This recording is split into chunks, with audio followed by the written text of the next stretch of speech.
दिनांक 20 ऑगस्ट 2025 रोजी वर्धा शहरातील एकमेव प्रसिद्ध संतोषी माता मंदिर येथे प्रसादालय शेडचं उद्घाटन करण्यात आले।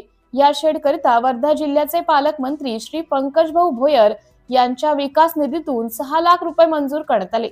तसेच उद्घाटन प्रसंगी माजी नगरसेवक श्री सतीश वैद्य, जयंत कावळे तसेच माजी सभापती निलेश कावळे, श्री प्रशांत बुर्ले, निलेश किटे, प्रदीप सिंह ठाकूर उपस्थित होते। तसेच मंदिर विश्वस्त श्री अटाळकर सर, प्राध्यापक रघुवंशी, प्रशांत दहीकर, रवी जानवे, आशिष मिश्किल, मुरलीभाऊ फाले, अतुल सर रायलकर हे आवर्जून उपस्थित होते। तसेच महिला वर्गातून सौ कमलाताई गिरी तसेच वैद्य, भिसे, पांडे व बऱ्याच महिला उपस्थित होत्या। तसेच इतर भक्तिगण उपस्थित होते। कार्यक्रमाच्या शेवटी प्रसाद वितरण करण्यात आले। सिटी इंडिया न्यूज साठी जिल्हा प्रतिनिधी अतुल सर रायलकर।